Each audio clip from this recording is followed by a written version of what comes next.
Daniel 11वां अध्याय उसका 32वें पद में लिखा है, जो लोग दुष्ट होकर उस वाचा को तोड़ेंगे उनको वह चिकनी चुपड़ी बातें कहकर भक्तिहीन कर देगा, परंतु जो लोग अपने परमेश्वर का ज्ञान रखेंगे वे हियाव बांधकर बड़े काम करेंगे। इंग्लिश में लिखा है, but the people that do know their God but the people that do know their God shall be strong and do exploits. Praise Lord. प्रभु जी का वचन कहता है कि जो प्रभु का ज्ञान रखेंगे वो बड़े बड़े काम करेंगे। पहली बात तो वो स्ट्रांग रहेंगे और एक्सप्लॉइट करेंगे, बलवंत होंगे और बड़े बड़े काम करेंगे। कैसे ये संभव है? केवल प्रार्थना से। कहें प्रार्थना से। Praise Lord. वचन में लिखा हुआ है, जैसे आपकी इच्छा स्वर्ग में पूरी होती है वैसे इस पृथ्वी पर भी पूरी हो। क्या जरूरत है ये दुआ करने की? क्योंकि जब तक मनुष्य दुआ नहीं करेगा, परमेश्वर की वो योजना जो प्रभु ने बनाई है इस धरती के लिए, मनुष्यों के लिए, उसे मनुष्य ही गेटकीपर के रूप में है कि वो चाहे तो उसे लागू करे, वो चाहे तो उसे आपका ध्यान भटक रहा है। Praise the Lord. ध्यान से सुनिए, मनुष्य ही परमेश्वर की योजनाओं को इस दुनिया में ला सकता है और रोक सकता है। आज जितना प्रभु की योजना पूरी हो रही है उसका कारण मनुष्य है, और जितनी नहीं हो रही है उसका कारण मनुष्य है। इस बात को समझिए। एक व्यक्ति पहाड़ पर खड़ा जाकर घुटने टेक कर दुआ करते हैं और वो कहते हैं कि प्रभु ये पूरा शहर मुझे दे दीजिए, नहीं तो मेरे प्राण को उठा लीजिए। और वो इस प्रार्थना को, उपवास प्रार्थना को कंटिन्यू करते रहे करते रहे करते रहे। वो बहुत बड़ा जो है शहर, अगर मैं गलत नहीं तो सिडनी शहर के लिए प्रार्थना कर रहे थे, मुझे एग्जैक्ट याद नहीं है। तो वो अभिषेक दास जब प्रार्थना कर रहे थे, जिस भी शहर के लिए वो प्रार्थना कर रहे थे, उस शहर को प्रभु ने उनको दे दिया और वो शहर पूरा का पूरा बच गया। ठीक इसी रीति से एक जगह पर पास्टर अभिषेक दास जो प्रभु में हैं सो गए। अब बिलीग्राम जी जब वो एक शहर में गए और वो शहर में बड़ा कार हुआ, बेदारी आई। प्रभु ने बताया कि वो एक लेडी है जो इस चीज़ के लिए पिछले 10 साल से दुआ कर रही थी कि प्रभु इस शहर का उद्धार करिए और इस शहर को बचा लीजिए और अपने अभिषेक दास पास्टर बिलीग्राम को यहाँ पर भेजिए। तो वो 10 साल प्रार्थना कर रही थी, एक शहर को बोझ के साथ शहर के लिए प्रार्थना कर रही थी। मैं आपको बताना चाहता हूँ, इस शहर में कुछ लोग हैं जो प्रार्थना करते हैं शहर के लिए। वो कुछ लोग हैं, और वो क्या कहना चाहिए, आम लोग नहीं, विशेष लोग हैं जो प्रार्थना करते हैं इस शहर के लिए। और इसी शहर को गड़बड़ करने के पीछे भी अंधकार के कुछ विशेष लोग हैं जो नीतियां बनाते हैं, योजना बनाते हैं, प्लान करते हैं और डिसाइडेड टाइम में वो बैठते हैं और युक्तियां रचते हैं, जिसके कारण से अगला जो दिन है कैसा होगा उसको वो नियंत्रित करते हैं। मैं आपको बताना चाहता हूं, इस दुनिया में वो नहीं होता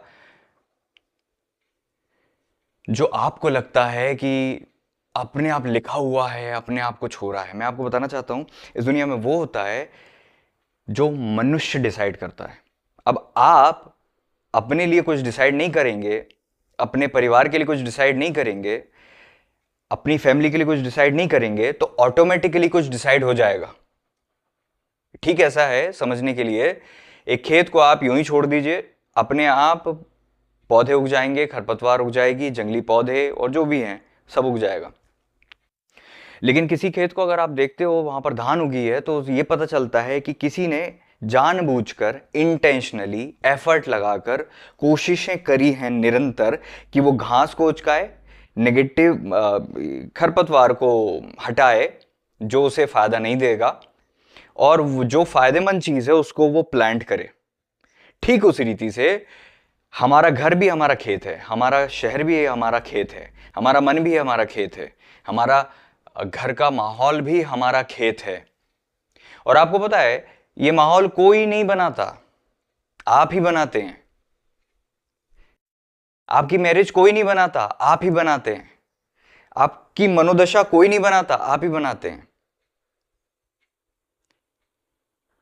बस दिक्कत यह है कि आप अपनी दम से बना नहीं सकते, लेकिन बनाएंगे आप ही। इसमें अंतर है। प्रभु की सहायता से होगा, बट करना तुझे ही पड़ेगा।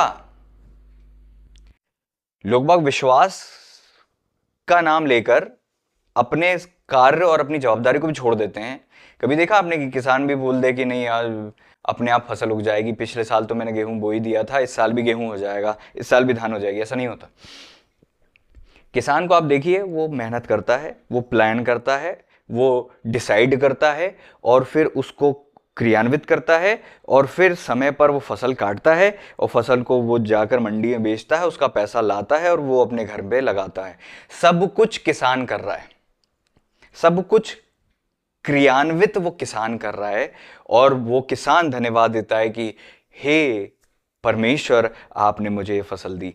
यही एक सही रीति से जीवन जीने का ढंग और तरीका है। जब इंसान प्रभु को अपना खुदा माने, प्रभु की सहायता को अपने जीवन में प्रतिदिन लागू करे और अपने जीवन में फल को देखे। और ये करने के लिए एक ही चीज है, वो है प्रार्थना। प्रेयर सबसे पहली चीज है जो की जाती है, की जानी चाहिए हमेशा, हर समय, हर घड़ी और पल। प्रभु का वचन क्या कहता है कि जागते रहो और हर समय प्रार्थना करते रहो। हर समय प्रभु का वचन कहता है हर समय प्रार्थना करते रहो। हर समय कुछ घटनाएं घट रही हैं, हर समय कुछ ना कुछ हो रहा है। तो प्रार्थना एक कार्य नहीं है, प्रार्थना एक अवस्था है, एक पोजीशन है। प्रार्थना एक, क्या कहना चाहिए, जीवन शैली है। आप हमेशा प्रार्थना में हो सकते हैं। उसके लिए हमेशा हाथ जोड़कर रहने की और हमेशा घुटने पे टेकने की जरूरत नहीं होती है। हमेशा आप घुटने पे नहीं रह सकते, हमेशा आप हाथ पकड़े नहीं रह सकते, लेकिन हमेशा आप दुआ में रह सकते हैं। प्रभु जी का वचन साफ कहता है कि यदि कोई अच्छे दिन देखना चाहता है तो क्या करे, अपनी जीभ को बुराई से रोके रहे।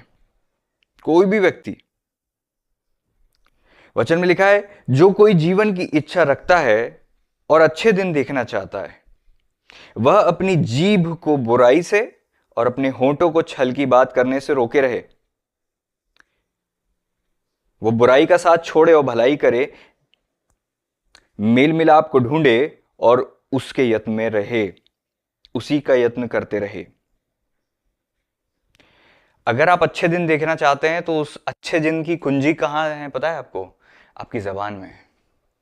वचन में यहां पे साफ लिखा हुआ है, पहला पत्र 3 अध्याय के 10वें पद में क्या लिखा है कि यदि कोई, मतलब इसमें कंडीशन है, यदि मतलब इफ मतलब कंडीशन आ गई कि कोई भी। अब पहली बात तो यह है कि क्या कोई ऐसा होगा जो अच्छे दिन नहीं देखना चाहता? हम तो देखना चाहते हैं।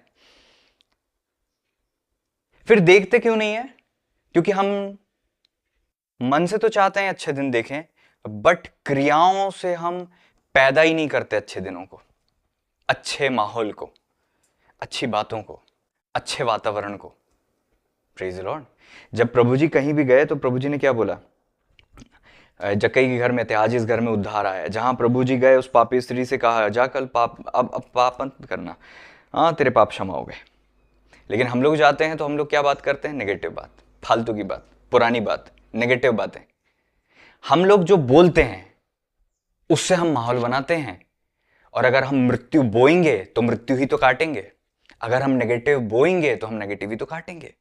अगर नेगेटिव माहौल हम बना रहे हैं तो हमारे चारों ओर नेगेटिव माहौल ही तो बनेगा। आपके शहर में अगर 1 लाख, 5 लाख, 10 लाख, जितनी भी जनसंख्या है, कितने परसेंटेज ऑफ लोग सुबह उठते से ही पॉजिटिव बातें बोलते होंगे? फिर आप शहर को ब्लेम देते रहो, फिर आप घर को ब्लेम देते रहो, फिर आप अपने लाइफ पार्टनर को ब्लेम देते रहो, आप किसी को ब्लेम देते रहो। तुमने जो मुंह से बोया है वही तुमने इंसान को बना दिया है। एक द्वीप में जहां पेड़ उनको काटना, उनका एक उसूल है कि हम पेड़ नहीं काटेंगे, वो बोलते हैं और पेड़ सूख जाता है। आपके जबान में जीवन है और मृत्यु है, जीवन भी है मृत्यु भी है। नीति वचन 18वें अध्याय में लिखा हुआ है, जीव के वश में मृत्यु जीवन दोनों होते हैं, जो उसे काम मिलाना जानता है इंटेंशनली। सामने वाले गलती कर दी तो भी अच्छी बातें करना जानता है, जानबूझकर। सामने वाला लायक हो नहीं हो, डजंट मैटर। तुम क्या चाहते हो, गधे को हीरो बोलोगे हीरो बन जाएगा, हीरो को गधा बोलोगे गधा बन जाएगा। तुम बोल क्यों रहे हो?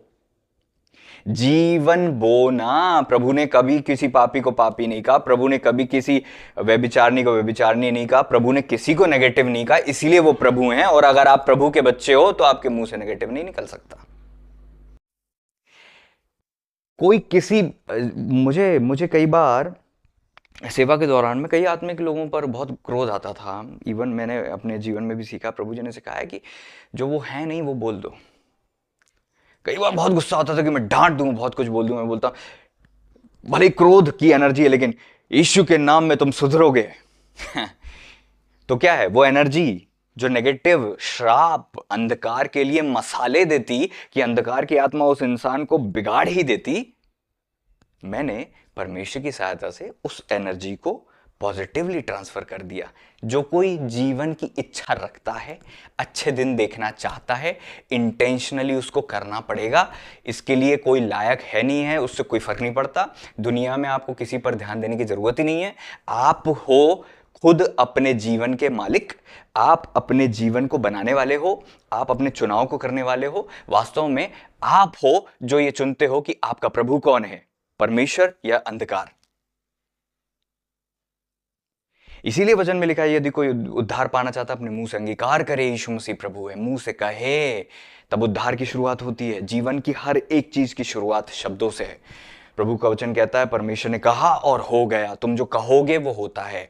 इसलिए अगर तुम चाहते हो कि तुम्हारा घर का माहौल अच्छा रहे तो कहो कि अच्छा माहौल है, भले ही नहीं है। कोई इंसान सुधर जाए तो ये सुधर गया है, भले ही नहीं सुधरा।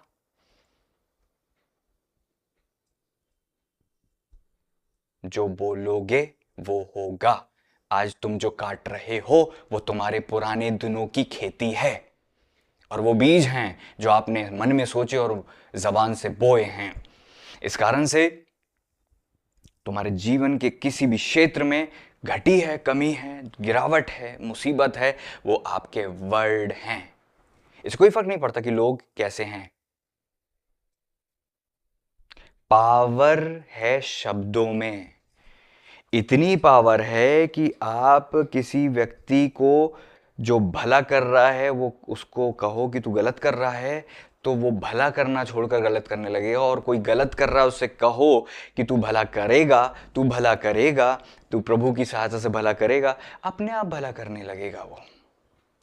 यह है जबान का पावर। हम लोग बोलते वो इंसान ऐसा, वो ऐसा है। मुंह से कभी कहा आपने कि वो ऐसा बन जाए?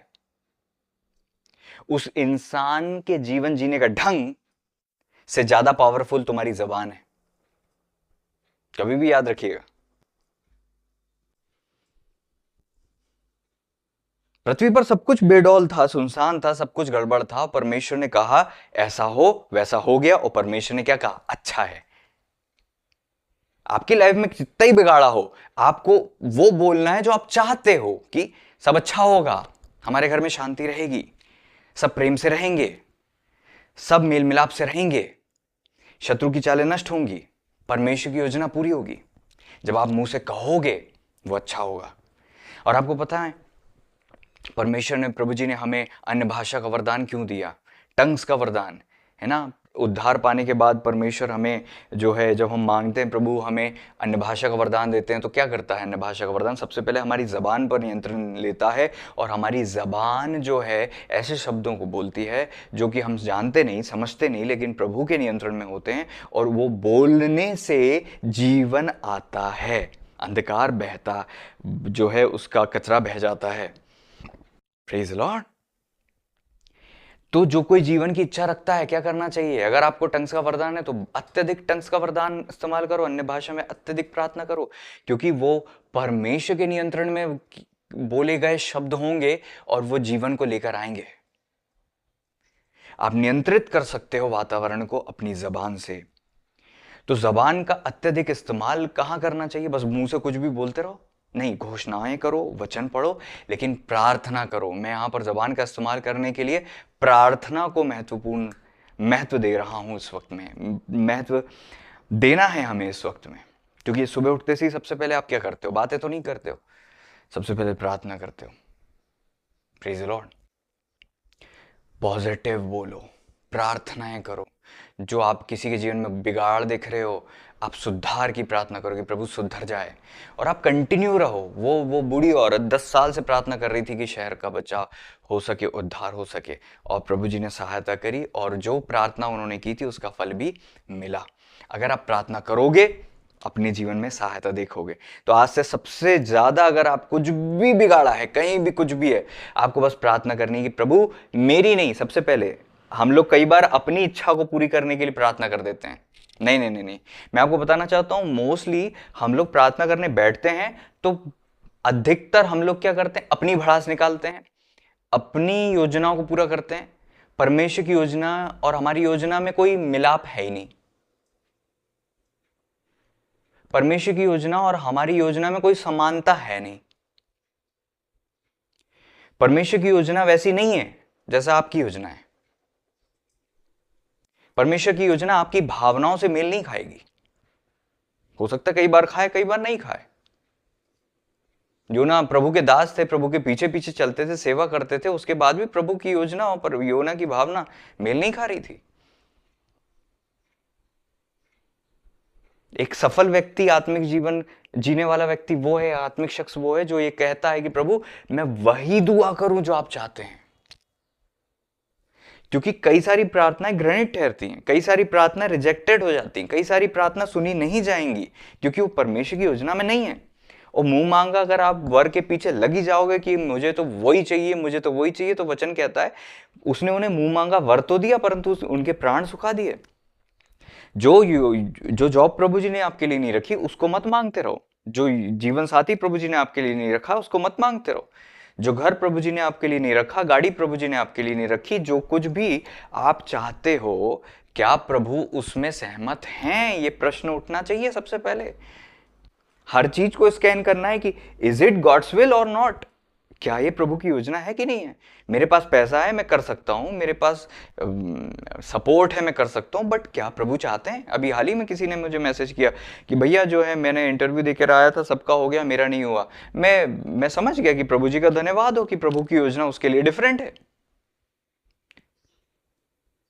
कई बार आप कहेंगे कि फिर मैं इंटरव्यू देने क्यों गया जो प्रभु जी को नहीं करना था। आपको अनुभव से गुजारना चाहते थे परमेश्वर कई चीजों को, और कई बार वो आप ही की दुआएं होती हैं कि प्रभु मुझे देखना है कैसा होता है, मुझे करना है। बहुत सारी दुआएं तुम कर देते हो, फिर भूल जाते हो, और फिर जब तुम्हारी दुआएं पूरी हो जाती हैं तो अल्टीमेटली तुम कहते हो कि प्रभु जब ये होना नहीं था तो फिर आपने किया क्यों?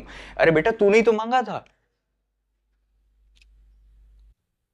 बहुत सारी दुआएं आज आपकी इच्छा जो थी उसके अनुसार जब आपने मांगा था वो प्रभु जी ने आपको दे दिया है, बट आज उसको आप संभाल नहीं पा रहे हो। कई लोगों ने लाइफ पार्टनर मांगा था, जब उनके लाइफ में आया वो संभाल नहीं पा रहे, वो चीजों को मैनेज नहीं कर पा रहे। कई लोगों ने बच्चे मांग लिए लेकिन बच्चों का भविष्य वो सुधार नहीं पा रहे, बच्चों को सही मार्ग पर ले जा नहीं पा रहे। कई लोगों ने बड़ा घर मांग लिया था लेकिन उसको मैनेज नहीं कर पा रहे। कई लोगों ने गाड़ी मांग ली। बहुत सारी चीजें जो आप अपनी योजना के अनुसार परमेश्वर से कहते हो और प्रभु दे भी देते हैं, बट अंत में वो ही आपको ट्रबल देने लगती हो। फिर आप कहते हो कि प्रभु अगर ऐसा था, आपको तो पहले से पता था, तो फिर आपने मुझे दिया क्यों? तो बेटा तूने मांगा क्यों? उस समय तुझे नहीं आ रही थी समझ में, उस समय तूने अपने, आप समझ रहे हैं? इसलिए प्रभु की योजना के अनुसार मांगोगे तो बाद में रिग्रेट नहीं होगा, और बाद में नहीं बोलोगे नहीं नहीं नहीं मुझे नहीं चाहिए। उड़ाऊ पुत्र ने क्या किया, फटाफट उनने अपना सारा धन मांग लिया और चल दिए, और बाद में जब सब उड़ा गया तो बाद में आकर बोलते हैं कि मुझे नौकर की जगह ही दे दीजिए। ऐसा भी मार्ग है जो मनुष्य को ठीक जान पड़ता है, अंत में मृत्यु मिलती है। मैं आपको बताना चाहता हूं, इसलिए मेरे जीवन में जब मैंने परमेश्वर की सहायता को देखा और प्रभु की योजना को पूरा करने की योजना बनाई, तब एक चीज प्रभु जी ने मुझे सिखाई कि आपको अपनी इच्छा को मारना सीखना है, हर दिन, हर घड़ी, हर पल।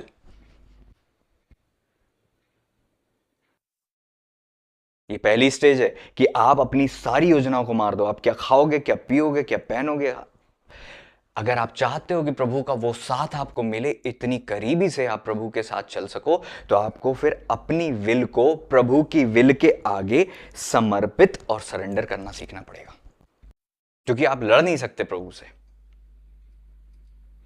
अगर आप कहते हो कि प्रभु मेरी इच्छा नहीं आपकी इच्छा पूरी हो, तो फिर हर दिन ये पूछा करो कि प्रभु आपकी क्या इच्छा है। दुआ करके उठ गए, उसके बाद सारी अपनी इच्छाओं को पूरा कर रहे हैं। इसकी कोई सेंसिटिविटी क्यों नहीं है हमारे पास कि प्रभु क्या चाहते हैं? कैसे होगी वो सेंसिटिविटी? सबसे पहले वचन से। जब हम उसकी इच्छा के अनुसार कुछ मांगते हैं तो हमें हियाव होता है और प्रभु सुन लेते हैं। प्रभु का वचन से बाहर आप कुछ भी मांग रहे हो वो पूरा नहीं होगा। परमेश्वर की योजना से बाहर आप कुछ मांग रहे हो वो पूरा नहीं होगा। Praise Lord, hallelujah. आप प्रभु की योजना से बाहर जाने के लिए कि प्रभु मुझे वाले शहर ले चलिए, जबकि वो शहर आपके लिए है ही नहीं। भले ही आपकी भावना कितनी ज्यादा है वहां पर, आपका दिल जुड़ा है उस शहर से, आपका प्राण जो है खिंचा रहा है उस शहर के प्रति, बट प्रभु की योजना नहीं है वो शहर में ले जाने की। और हो सकता है शुरुआत में तो आपको सब ठीक जान पड़े और अंत में आपका जो सोल शांति चली जाएगी, आनंद चले जाएगा और फिर आत्मिक जीवन चले जाएगा, सब कुछ गड़बड़ हो जाएगा। तो आपने अंत नहीं देखा, प्रभु ने अंत देखा है। इसलिए जो अंत देख चुके हैं, प्रभु सब कुछ जानते हैं, प्रभु से पूछिए तो कि भाई मैं आगे बढ़ूं कि नहीं, प्रभु आपकी क्या विल है? सब लोग मुझे बोल रहे हैं, बुला रहे हैं, तो क्या मैं चल दूंगा? कई बार ऑफर आते हैं, कई बार आते हैं मेरे पास, कितने छत्तीसगढ़ से की कन्वेंशन कर रहे हैं, आप आ जाइए। कितने लोग कन्वेंशन के लिए मुझे बुलाते हैं, कितने लोग कन्वेंशन के लिए मुझे बुलाते हैं। बॉम्बे से फोन आता है, फ्लाइट का पैसा दे रहे हैं, बिल्कुल फ्लाइट कर दे रहे हैं, पास्टर जी आप आ जाइए। कितने कब से मैंने टाल रखा है? नहीं, बहुत आते हैं मेरे पास कन्वेंशन के फोन। आपको वो करना है जो प्रभु ने आपसे कहा है, ना कि लोगों ने मुझसे भी कहा था कि खड़े हो जाओ, सेवा स्टार्ट कर दो। जो प्रभु जी ने मुझसे कहा है वो मुझे करना है, जो प्रभु जी ने आपसे कहा है आपको करना है। आपकी सफलता इसमें है कि परमेश्वर की योजना के अधीन होकर चलो, ना दाएं मुड़ो ना बाएं मुड़ो। प्रभु ने कहा था अब्राहम जी को कि छोड़ और चला जा वो स्थान, वो देश जो मैं तुझे बताऊंगा। Praise the Lord.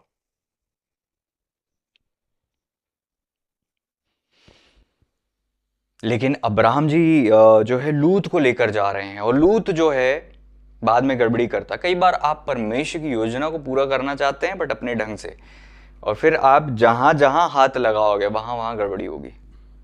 जहां जहां आप हाथ लगाओगे वहां वहां गड़बड़ी कर दोगे। जहां जहां आप हाथ लगाओगे वहां वहां गड़बड़ी कर दोगे। आदम सो रहे थे जब हव्वा बनाई गई थी। हम लोग जब सरेंडर्ड नहीं होते हैं, स्लीप का मतलब क्या है? ट्रस्ट करना कि प्रभु की जो विल है, योजना है, वो बहुत अच्छी है, और रिलैक्स्ड होकर डिपेंड हो जाना कि जहां भी प्रभु जी ले जाएंगे वो मेरे लिए बेटर होगा। Praise the Lord.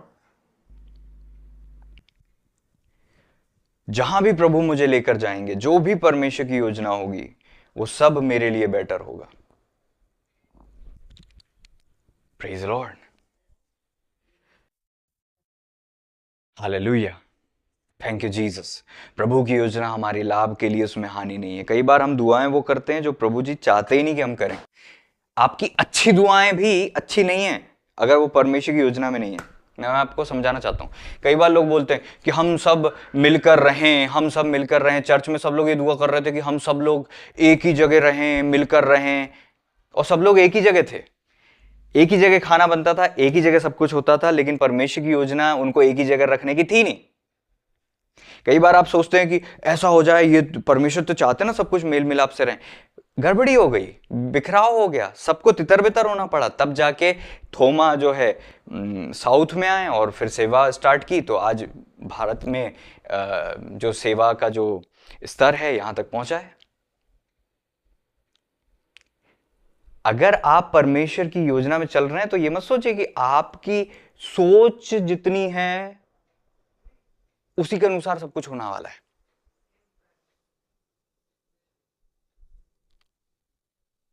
कितना बेहतर था, सभी लोग यरूशलेम में रहते, वहीं सब कुछ साझे का था, सब कुछ अपनी संपत्ति कंगालों में बांट देते थे और दासों के चरणों में रखते थे, और उसी से जो है खाना बनता था। एक ही जगह खाना बन रहा है, एक ही जगह सब लोग रह रहे हैं, चर्च के सारे लोग एक जगह। कितना बढ़िया है, आगे कुछ करने की जरूरत ही नहीं। एक जगह पर जो रूपांतरण के पर्वत पर गए, पतरस जी बोलते हैं कि हम 3 तंबू बनाते हैं, एक आपके लिए, और वहां से आकाशवाणी होती है, प्रभु जी की सुनना है तुम्हें, अपनी योजना नहीं चलाना है। आकाशवाणी क्या होती है? यह मेरा पुत्र है, इसकी सुनो।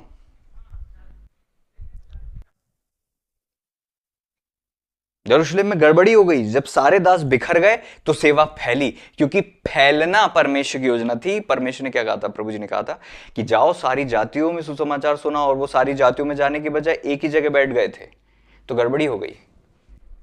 मैं आपको बताना चाहता हूं, आप परमेश्वर की योजना से जब बाहर चलोगे, गड़बड़ी होगी।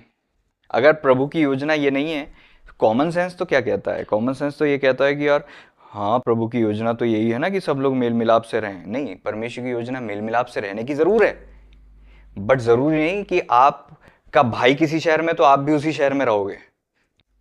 आपके पिता किसी शहर में रहे तो आप उसी शहर में सेवा करोगे।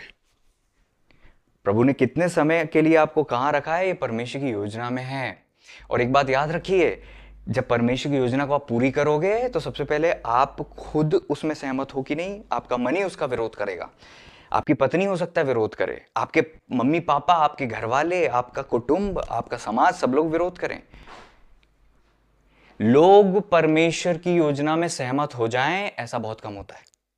समझ लीजिए इस बात को। मुझे प्रभु जी ने एक शहर में भेजा था। उस शहर में, वो शहर के लिए मेरी जो मानसिकता पहले थी वो गलत थी, नेगेटिव थी। फिर भी जब प्रभु जी ने मुझे कहा तो मैं उस शहर के लिए चल दिया। मेरे घर वाले उस शहर में जाने के लिए मेरे लिए सहमत नहीं ले, लेकिन एक व्यक्ति ने, एक इंसान ने, उन्हें तो 40 दिन की फास्टिंग रख ली थी कि मैं उस शहर से ना जाऊं, मैं अपने शहर से ना जाकर उस शहर में सेवा ना करूं, जबकि परमेश्वर की योजना नहीं थी। 40 दिन की फास्टिंग रखी थी वो लेडी ने, और वो परमेश्वर की योजना थी नहीं। और मैं जानता था कि, और वो ऐसे उपवास जो परमेश्वर की योजना में नहीं है, आपको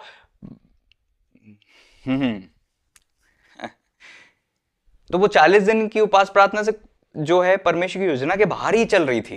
तो कई बार लोगों को लगता है कि हम 3 दिन का फास्ट कर लेंगे, हम इतनी घोषणाएं कर लेंगे और हम, प्रभु की योजना में आ जा। इतना हाथ पैर चलाने की जरूरत ही नहीं है। प्रभु का वचन कहता है मेरे दाहिने बैठ, मैं तेरे शत्रु को तेरे चरणों की चौकी कर दूंगा। आपको इतना हाथ पैर चलाने का शौक क्यों है भाई? रिलैक्स होके ट्रस्ट करो ना, प्रभु के चरणों में बैठे रहो। जब प्रभु कहें चले जाना, जब प्रभु ना कहें आ जाना। मुझे एक शाम याद आती है, जिस शहर में प्रभु ने मुझे सेवा के लिए भेजा था, उस एक दिन मैं उस शहर के लिए जाने की योजना में था, लेकिन मैं जा नहीं पाया। और उस दिन भर फिर मैं घर में बैठा रहा और मैं दिन भर दुआ करता रहा। तो कई बार मैं लोगों को देखता हूं कि लोगों को लगता है कि यार ये तो घर में बैठा है, ये तो सेवा ही नहीं कर रहा। लोगों को लगता है, उनकी बुद्धि में जो चीज है कि सेवा ये होती है वही सेवा होती है, उसके बाहर सेवा ही नहीं होती है। शाम को प्रभु जी ने मुझसे कहा कि उठो, मार्केट जाओ। मैं मार्केट चले गया। मेरे को कुछ चीज खरीदनी थी। मैं जिस दुकान पर खरीदने के लिए गया, प्रभु जी ने मुझसे कहा इसको सुसमाचार सुनाओ। मैंने सुसमाचार सुनाया, अंगीकार की प्रार्थना कराई, सब कुछ हुआ। वो एक बनिया परिवार से लड़का, जवान लड़का, मैं वहां से निकल गया। प्रभु जी ने मेरे हृदय में डाली बात कि देखो आज की यही सेवा थी, आज दिन भर की एक ही सेवा थी कि तुम्हें इसको सुसमाचार सुनाना है। तुम्हारा ये दिन वेस्ट नहीं हुआ, क्योंकि मेरा दिन भर से सोच रहा था मैं कि यार आज मैं बेटर होता कि मैं बढ़िया बाय ट्रेन चले जाता, सेवा करता, सब कुछ करता। आज मैं दिन भर दुआ में ही हूँ, दिन भर मोबाइल नहीं चला रहा, टाइम वेस्ट नहीं चल रहा था, प्रेयर में था। जब मैं प्रेयर में था तो प्रभु ने मुझसे कहा कि जाओ। मैं वहां पर गया, सुसमाचार सुनाया, आ गया। वो दिन मेरा वेस्ट नहीं हुआ, किसी को पता नहीं चला। लोगों को लगा कि शायद ये तो मार्केट गया है। घर वालों को भी पता नहीं चलता आप सेवा कर रहे हो कि नहीं, आपके चर्च वालों को पता चलता नहीं है कि आप सेवा कर रहे हो कि नहीं, बट आप सेवा कर रहे हो कि नहीं, ये परमेश्वर के और आपके बीच की बात है। और आपको परमेश्वर की योजना के अनुसार चलना है। लोग आपको सेवक माने नहीं माने, डजेंट मैटर। सेवक तो खुदा ने ठहराया है, आपको साबित नहीं करना कि आप कौन हो, क्यों हो, कैसे हो। सेवा आपको आपके हाईकमान से मिलती है, और वहां से जब ऑर्डर आते हैं आप काम कर लेते हो, और उसके बाद जो है आप रिलैक्स हो जाते हो, आप अपनी परमेश्वर की उपस्थिति में बैठ जाते हो। एलिया भी क्या कर रहे थे? किद्रोन नाले में थे और वहां पर ही रेस्ट कर रहे थे। जब तक परमेश्वर का अगला फरमान नहीं आया वो वहीं पर थे। सेवकाई वो नहीं है कि सुबह 10 बजे निकल जाओ और आप अपनी मनमानी करके फिर वापस आ जाओ। निकल रहे हो तो परमेश्वर ने कहा है तब निकल रहे हो कि नहीं। बस मनमानी, मनमर्जी से। इसीलिए तो हम फ्रूटफुलनेस नहीं देखते। वचन में क्यों लिखा है मजदूर थोड़े हैं, इतने सारे हम जानते हैं, लेकिन फिर भी प्रभु का वचन कहता है मजदूर थोड़े हैं, क्योंकि मजदूर वो हैं जो परमेश्वर की योजना के अनुसार चलते हैं। सेवकाई वो नहीं है जो आपको अच्छा लगता है वो आप करने लगो, सेवकाई वो है जो परमेश्वर को अच्छा लगता है वो आप करो। चेले क्या बोलते कि ये जो इतना बहुमूल्य इत्र था इसको बेचते, गरीबों में उस चीज पैसे को लगाते तो एक बड़ी सेवा होती। प्रभु ने कहा नहीं नहीं नहीं, इसने जो है अच्छा किया है। कई बार लोगों को लगता है कि यार ये व्यक्ति को ऐसे नहीं, ऐसे सेवा करनी चाहिए, ऐसे करेगा तो ज्यादा काम का है, ये तो ऐसे करके टाइम वेस्ट कर रहा है। मेरे भाई आप कौन होते हो किसी को बताने वाले? आप कौन हैं कि किसको कैसा करना है? परमेश्वर ने जिसको सेवा के लिए चुना है प्रभु उसे बताएंगे। तुम्हारी छोटी सी बुद्धि में अभी सेवा को पूरा समझ नहीं गए हो आप। मैं तो इतने साल से सेवा कर रहा हूं, उसके बाद भी मुझे नहीं आता है समझ में। मुझे एक ही चीज समझ में आई है, प्रभु ने जो कहा है उसको कर लो, बस यही सेवा है। आपकी इच्छा पूरी हो, यही सेवा है। कई बार लोगों को लगता है कि इस दान को उस व्यक्ति को नहीं देना चाहिए, टुकड़े टुकड़े कर लो और फिर उसको सब में बांट दो। प्रभु जो आपसे कहें वो करो, ये सेवा है। प्रभु जहां आपसे बोले वहां बो, ये सेवा है। प्रभु आपसे जहां बोले वहां जाओ और वहां पर कार्य करो जो प्रभु ने आपको आज्ञा दी है, यह सेवा है। भैया मुझे समझ में नहीं आता तो एक काम करो, बाइबल पढ़ो और प्रभु से बोलो प्रभु वचनों के द्वारा मुझसे बातें करिए कि मेरी लाइफ में आपकी क्या योजना है, और फिर उस योजना में बने रहो। हो सकता है उसके लिए आपको 10 साल वेट करना पड़े, 12 साल वेट करना पड़े, 3 साल वेट करना पड़े, 2 साल वेट करना पड़े, 1 साल वेट करना पड़े। प्रभु की योजना प्रभु जानते हैं। आपको बस समर्पित रहना है, ठहरे रहो। वचन में लिखा है यरूशलेम में ठहरे रहो। जब तक वो यरूशलेम में ठहरे रहे, परमेश्वर की योजना उनके जीवन में यरूशलेम में जो थी पूरी होती रही। जब प्रभु ने उन्हें अपनी आग अपनी पावर से भर दिया तो फिर भी वो अगर यरूशलेम में ठहरे रहते तो गड़बड़ी हो जाती, और हम देखते भी हैं। तो जब उनने पावर रिसीव की तब प्रभु के उभारे जाने से पौलुस कहीं चले गए, पतरस कहीं चले गए, सब अपनी अपनी इच्छा के अनुसार परमेश्वर की योजना के अनुसार सेवा करते गए। आप समझ रहे हैं इस बात को? हालेलुया। जब उस शिमोन के घर में वहां पर पतरस थे, वहां पर उस घर में वहां पर वो चादर उतर के आती है और परमेश्वर कहते हैं कि मार और खा। प्रभु ने जो आपसे कहा है, कई बार आपके उसूल भी उससे मेल नहीं खाएंगे, आपका सीमित ज्ञान भी हो सकता है मेल ना खाए। जब शमूएल गए और वहां पर सारे 7 की 7 बच्चे खड़े हो गए, प्रभु ने सबको मना कर दिया कि ये नहीं है, ये नहीं है। तब उन्होंने कहा और कोई बच गया है क्या? क्योंकि ये तुमने जितने लड़के लाए थे वो लड़के तो कंप्लीट हो गए हैं और अभी तक किसी का अभिषेक हो नहीं पाया है, क्या कोई और है? उन्होंने कहा हाँ हाँ एक और है। यीशु कहते एक और है, एक और है, वो गाय भेड़ बकरी है ना, भेड़ बकरियों के पीछे है, उनको बुला ले आओ। जब बुलाया गया दाऊद राजा को, छोटे बालक थे, लाली झलक रही थी। प्रैक्टिकली यीशु चाहते थे कि बड़ा बच्चा अभिषिक्त बने या राजा बने। वहां पर दास को भी लग रहा था कि शायद यही होगा, लेकिन प्रभु की योजना बिल्कुल विपरीत थी। प्रभु ने एक छोटे से बालक पर अपना अभिषेक डाल दिया कि वो इजराइल का राजा बने। परमेश्वर ने क्या किया है, परमेश्वर ने किसे चुना है, आप समझ नहीं सकते। आपको एक चीज अपनी लाइफ में करना है अगर आप सफलता चाहते हो, कि आपकी विल नहीं प्रभु की विल पूरी हो। आत्मिक बनने का पहला कदम, मेरी इच्छा नहीं आपकी इच्छा पूरी हो। हर चीज में हो सकता है रोना पड़े उसके लिए, पर डेली मरना पड़े, प्रतिदिन क्रूस उठाना पड़े। एक दासी वो कहती है कि मैं 1000 मौत मरती हूं प्रतिदिन, 1000 मौत मरती हूं, एवरी डे 1000। इसका मतलब आपको ऐसा इंसान, आपको लगता है ना कि कोई व्यक्ति आत्मिक है, उसका मतलब ये है कि वो अपने आप वो ऐसा बन गया। कोई भी आत्मिक अपने आप नहीं बन जाता, वो आप ही की जगह था, आप ही की तरह था, आप ही के जैसा था। बस उसने प्रभु की सुनना चालू करा और प्रभु ने जो बोला कि ऐसा कर, तो इच्छा नहीं थी तो भी किया। प्रभु की योजना थी वहां मत जाना, और वहां जाएगा तो गड़बड़ी हो सकती है, इससे मत बात करना, ये फोन मत उठाना, इसको रिप्लाई मत देना। और अगर आप लोगों की सोचोगे, समाज की सोचोगे, तो आप पहले ही डिसाइड कर चुके हो कि आप परमेश्वर की योजना में चलोगे नहीं। और जितने लोग ऐसा करते हैं बाद में गड़बड़ी देखते हैं। क्या फर्क पड़ता है, आपके घर वाले आपको समझे नहीं समझे, आपको वो करना है जो प्रभु जी चाहते हैं। कोई आपको समझे कोई आपको ना समझे, इससे फर्क नहीं पड़ता। लोग आपको कुछ भी बोलें, दाऊद राजा को उनकी पत्नी ही बोलने लगी, प्रभु हमें बचाएं कि हम आत्मिक लोगों का विरोध ना करें, लेकिन दाऊद राजा को उनकी पत्नी बोलती है कि क्या यह भाता है राजा को इस रीति से डांस करना। दाऊद राजा ने शायद उसका इतना बुरा ना माना हो, लेकिन प्रभु को यह बात अच्छी नहीं लगी, और जिस कारण से उस औरत की कोख हमेशा के लिए बंद हो गई। उसने जो मुंह से बोला उसके कारण से उसकी डिसाइड हो गया कि इसकी कोख से जो है बच्चे नहीं आएंगे। जबान एक बार बोला। इसलिए बड़ा सावधान रहना चाहिए। अगर हमारे घर में कोई अभिषिक्त है, वो परमेश्वर की योजना में अगर चल रहा है, तो हमको उसके विरोध में नहीं जाना। अब हमें कैसे पता चलेगा वो परमेश्वर की योजना में है कि नहीं है? सबसे पहली बात, सेवकों के घराने को तो अत्यधिक बाइबल पढ़ना चाहिए, अत्यधिक प्रार्थना में रहना चाहिए, ताकि वो भी परमेश्वर के साथ ट्यून अप हो जाएं। नहीं तो प्रभु की योजना सामने वाले को और कुछ करने की है, आप और कुछ प्लान कर रखे हो, और आपका समाज और संसार और रिश्तेदार सब कुछ कुछ सोच रहे हो, परमेश्वर की योजना ही बिल्कुल डिफरेंट है। तो क्या है, जब वो सामने वाला आत्मिक शख्स वो योजना को पूरा करेगा और आप उसका विरोध करने वाले खड़े हो जाओगे। प्रभु जी हमें बचाएं ऐसा ना हो। लेकिन होता है, क्योंकि हमारे विचार मेल नहीं खाते। विचार क्यों नहीं मेल खाते? क्योंकि हमारे विचार हमने छोड़े ही नहीं आज तक।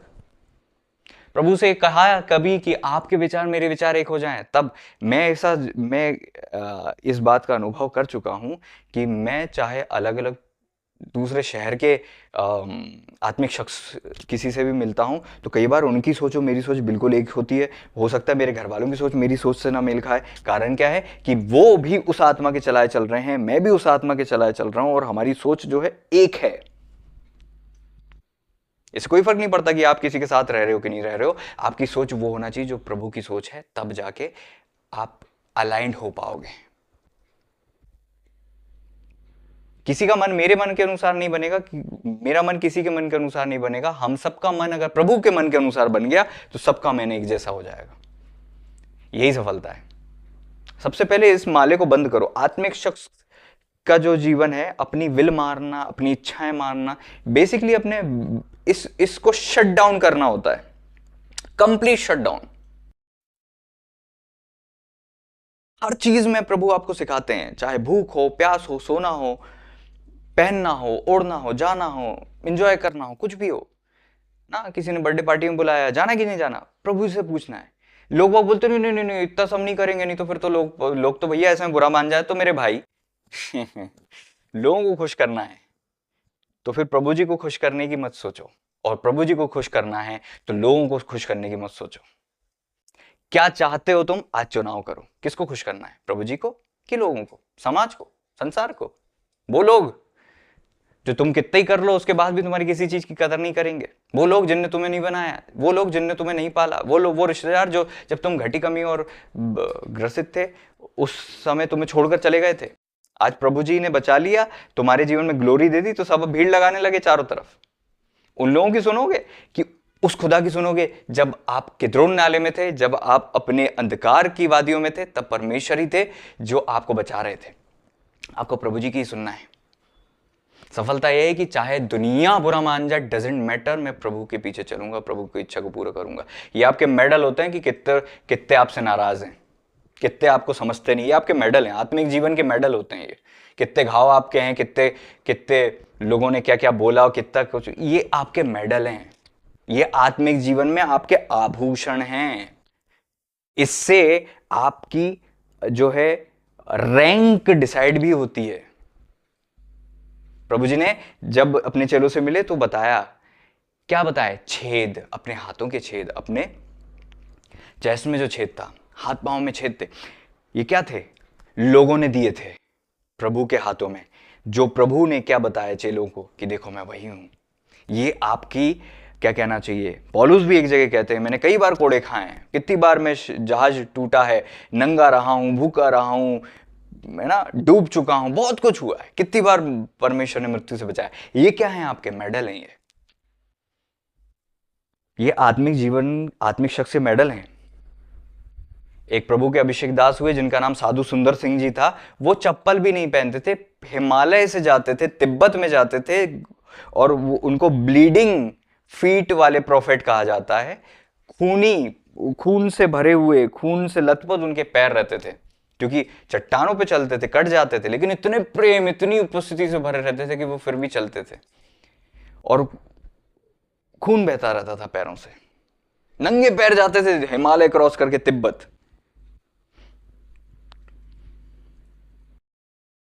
कैसे एक इंसान ऐसा बन जाता है, एकदम से डप्पू करके कुछ हो जाता है? नहीं नहीं नहीं, धीरे धीरे करके। और वही साधु सुंदर सिंह जी, जब एक बार उनके घर में बाइबल थी, उन्होंने बाइबल फाड़ कर फेंक दी थी।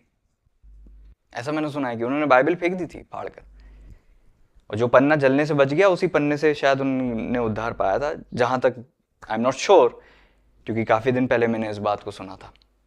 लेकिन वो एक बहुत आत्मिक शख्स बन गए। तो आप सोच कर देखिए, आप सब भी आत्मिक बन सकते हो, बस आज जो प्रभु कहें उसे करो, चाहे कोई भी आपको समझे या ना समझे। हो किसी को समझाने की जरूरत भी नहीं है। याद रखना, समझाने जाओगे एनर्जी वेस्ट करोगे, वो नहीं समझेंगे, कितने कुछ कर लो। आपको बस ये समझ लेना है कि जीवन में ऐसा ही जीऊंगा।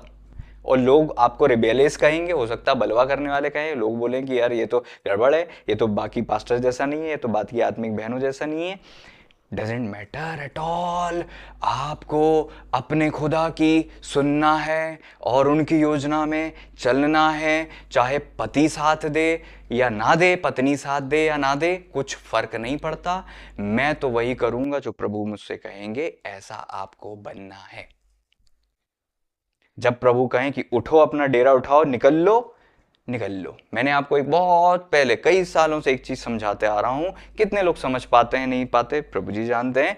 मुट्ठी को कसकर कभी मत पकड़ना, छोड़ने के लिए तैयार रहना, किसी भी चीज से दिल मत लगाना, किसी भी चीज को कभी भी छोड़ने के लिए तैयार रहना। यही आत्मिक कुंजी है। आज नहीं आ रही समझ में, मत समझो, क्योंकि आपने वो चीज जी नहीं है, देखी नहीं है, तो आपको आज ये चीजें पचती नहीं है, एडजस्ट नहीं होती हैं।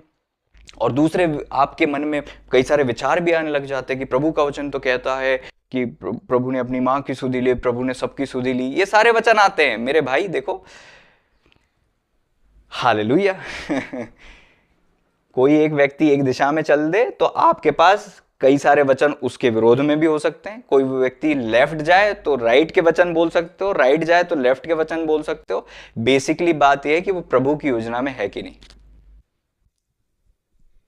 ये भी तो समझने की जरूरत है। नहीं, प्रभु तो ये चाहते हैं, आपको कैसे पता? हम अपने छोटे से, अपने नॉलेज के कारण से ऐसी धारणा बना लेते हैं कि प्रभु की इच्छा होगी, बल्कि नहीं। किसी ने हाल ही में मुझसे पूछा कि ऐसा मैं करूंगा, ऐसा करने पर आपको क्या फील होगा? मैंने कहा मुझे कुछ फील नहीं हो रहा, कोई जरूरत नहीं फील होने की। यही तो कुंजी है, बी न्यूट्रल, बिल्कुल जीरो रहो। क्या खाना है कोई फर्क नहीं पड़ता, न्यूट्रल। कहां जाना है डजेंट मैटर, न्यूट्रल। कहां रहेंगे डजेंट मैटर, न्यूट्रल। प्रभु का वचन तो कहता कि बटुआ भी मत लो जब जा रहे हो। यह है टोटल डिपेंडेंसी। जब आप पूरी तरह से जीरो हो जाते हो, प्रभु से कहते हो प्रभु आप चलाइए, और आपके चेहरे पर शिकन नहीं होती, वो माथे पर 12 नहीं बजे होते, और आप रो नहीं रहे होते, और आपको पता है कि जो आपके पास प्रेयर रिक्वेस्ट लेके आया उससे ज्यादा समस्या में तो आप हो, बट आप उसके लिए दुआ कर देते हो बड़े हंस के और बड़े आनंद के साथ, और वो अपनी समस्या से आजाद हो जाता है। आप फिर भी अपनी समस्या हो, फिर भी आप खुश हो, क्योंकि आप जानते हो कि ये समस्या का भी एक टाइम निर्धारित है और परमेश्वर अपनी योजना में उस चीज को दूर करेंगे। प्रभु का वचन कहता है, पौलुस ने कहा कि मैंने प्रार्थना करी कि ये जो कांटा मुझे चुभाया गया मेरे पास से हट जाए। 3 बार दुआ करी पौलुस ने, जब नहीं हटा तो वो समझ गए। उन्होंने कहा मैं अपनी निर्बलताओं पर घमंड करूंगा, क्योंकि मसीह की सामर्थ्य मुझ पर छाया कर रही है।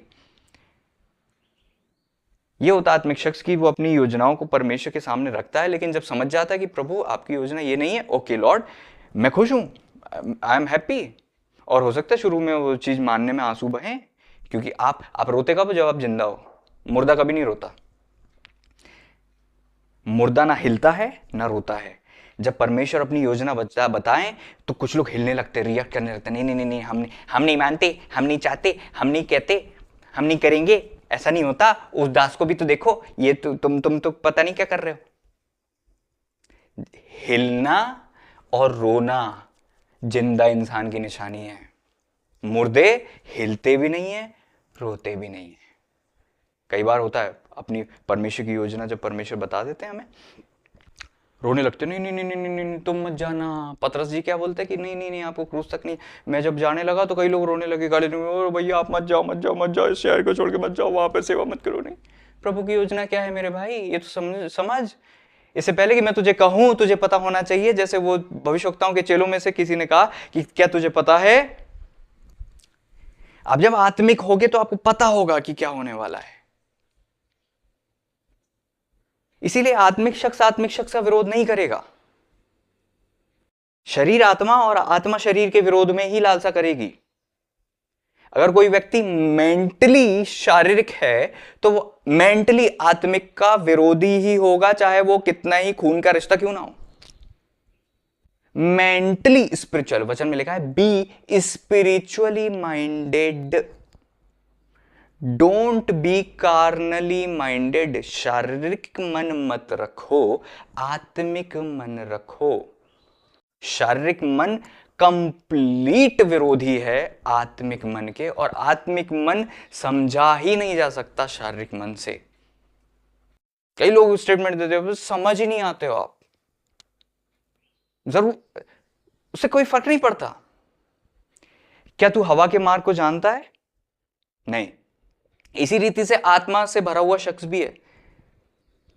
एलिया के पास आकर एक व्यक्ति से एलिया बोलते हैं, जाकर आहाब से कहना एलिया यहाँ। वो बोलते हैं कि मैं जाऊंगा, लेकिन प्रभु आपको कहां उठा कर ले जाएं मुझे नहीं पता, मेरी प्रॉब्लम ना हो जाए।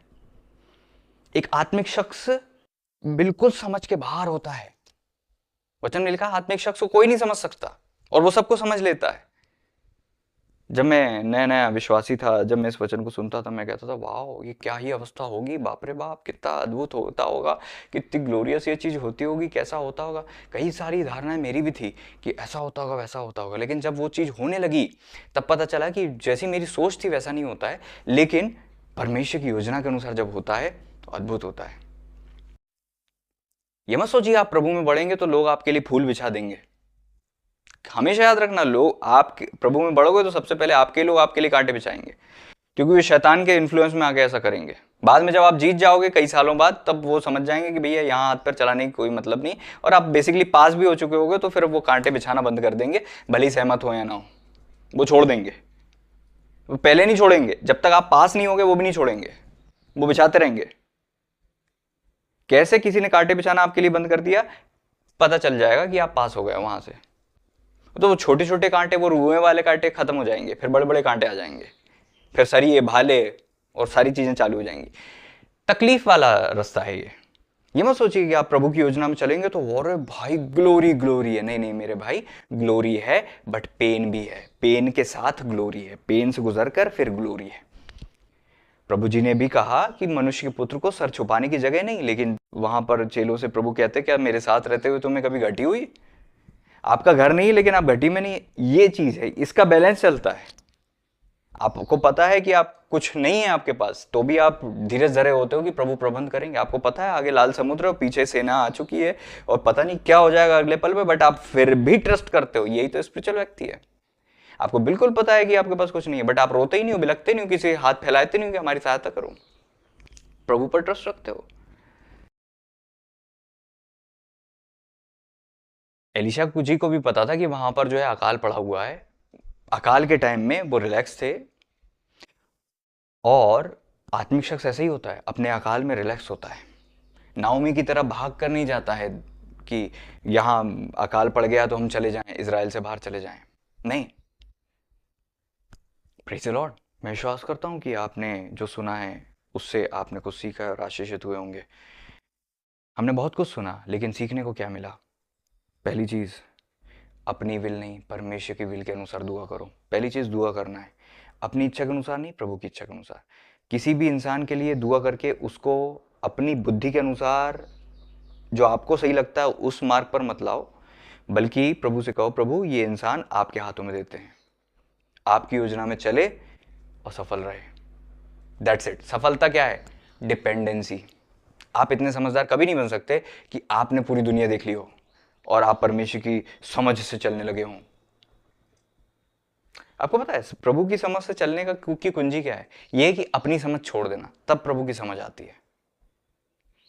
ऐसा नहीं होगा कि आप अपनी समझ की मुट्ठी को बांध रखे हो और फिर आपकी समझ की गठान अभी भी है और फिर प्रभु की ज्योति चमक रही। नहीं नहीं नहीं नहीं। एक पात्र में काला पानी है, उसको फेंकना पड़ेगा, तब जो है श्वेत पानी, श्वेत जो है चमकने वाला अभिषेक आपके मन में उतरेगा। ज्योति कब आएगी? जब अंधकार दूर होगा। पहले आपको कहना पड़ेगा, आपको ये ट्रस्ट जो आपका अपनी सोच पर, अपनी बुद्धि पर बना है, उसको तोड़ना, फेंकना पड़ेगा। और वो तोड़ने के लिए सबसे पहले वचन में जाना पड़ेगा, जहां आपको समझ में आए कि आपकी सोच जो है कितनी सीमित है, कितनी छोटी है। आपको भरोसा छूट जाएगा अपनी समझ का। तब आप कहोगे, प्रभु मेरी समझ तो कोई काम की है नहीं, आपकी समझ पूरी हो। मैं धन्यवाद देता हूँ जिस समझ से अभी तक चलता है, लेकिन मैं जानता हूँ कि ये समझ आगे नहीं ले जा सकती मुझे।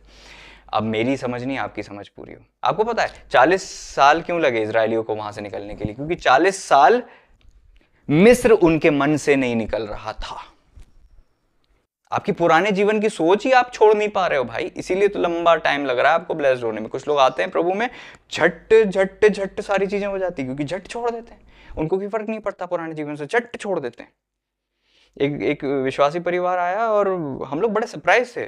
2 महीने के अंदर उन्होंने बपतिस्मा ले लिया, वरदान पा लिया, दर्शन देखने लगे, अगुवाई देने लगे। अरे आप जो 10 साल 15 साल में होते 2 महीने में उनके जीवन में होने लगा। हम बड़े सरप्राइज थे कि यार कैसे हो गया, क्योंकि छोड़ दिया सब कुछ। ये नहीं कि टीचिंग दी जाए, फिर सिखाया जाए, बेटा वो लड़की छोड़ दे, बेटा ये जॉब छोड़ दे, बेटा ये सब मत कर, वे सब मत कर, मम्मी पापा का आदर कर। नहीं, सारी चीजें झट करने लगे तो कोई रुकावट नहीं थी उनके जीवन में उनको आत्मिक बनने में, फट से आत्मिक बन गए।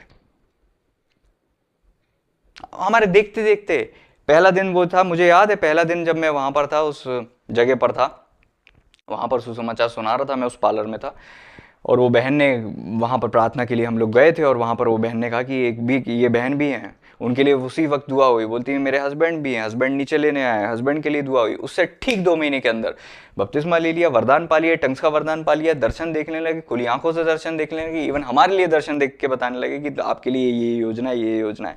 इवन हम जब दासों की झुंड में बैठते थे, वो वहाँ पर बैठते थे। इवन जब मैं अपने उस शहर में जाता था सेवा करने, वो भाई भी मेरे साथ सेवा करने जाते थे।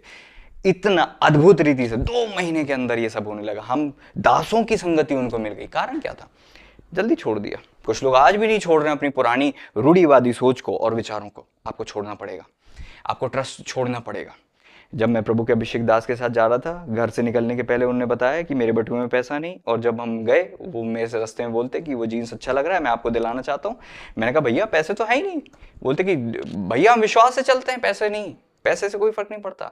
एक बार ऐसे ही हुआ, इंस्ट्रूमेंट लेने थे चर्च के लिए, वो बोलते कि हम कीबोर्ड लेके आएंगे, गिटार लेके आएंगे, ये सब कुछ लेके आएंगे। मैंने कहा बाप रे, पैसे तो है नहीं, कैसे होगा? उनने सारी चीज़ों का ऑर्डर दिया और बोल दिया कि, और वो सारे सामान हम लेके आ गए तुरंत। पैसे थे ही नहीं। आप कहोगे उनकी पहचान होगी, डजेंट मैटर। वो बोलते थे सब्जी लेने के लिए निकलते थे, उनके पास पैसे नहीं होते थे, थैली लेके ऐसे निकल जाते थे विश्वास के साथ से, और फिर जब घर आते थे थैली भरी हुई लाते थे, और उनकी वाइफ को भी ये भरोसा था कि थैली लेके गए हैं तो भरी लेके आएंगे, क्योंकि परमेश्वर प्रबंध करते हैं।